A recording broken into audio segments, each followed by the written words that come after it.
Dito po mga kababayan, makikita po sa political rally ng Alyansa para sa Bagong Pilipinas. Dito po ito ginanap sa Laguna.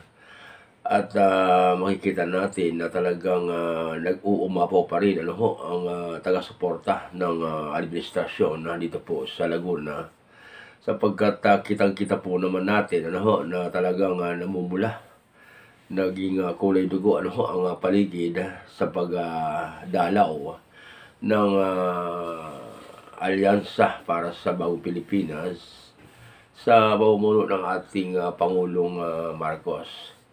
So, ibig sabihin po lamang mga kababayan na talagang hindi po apektado yung mga mamamayan dito po sa Laguna, dito po sa mga nagaganap dito po sa ating bansa.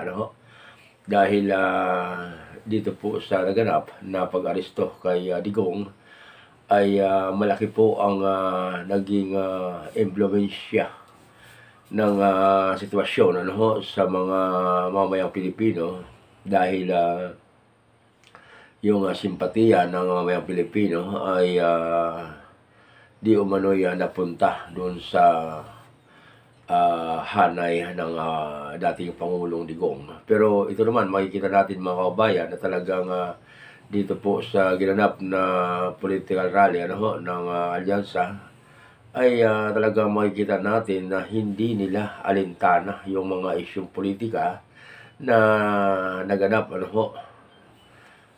dito po kay Digong sapagkat ang damdamin ng mamamayang Pilipino ay talagang nais nilang baguhin ang sitwasyon dito po sa ating bansa. Dahil hindi na po sila inosente, hindi na po sila ignorante. Dahil alam naman po nila kung ano po ang nagiging kaganapan at kung sino po ang may kasalanan. Kitang-kita naman po ng ating mga mamayang Pilipino kung ano ba talaga ang naging kaugalian o ugali nitong pamilya ng Duterte. Alam naman po ng ating mga kababayan kung sino po ang nag-umpisa ng kaguluhan dito sa ating bansa. At alam nila kung ano ang dahilan kung bakit nagkaganito ang sitwasyon ng ating bansa pagdating po sa larangan ng politika. So ano po ang masasabi niyo mga kababayan hinggil po dito sa sitwasyong ito?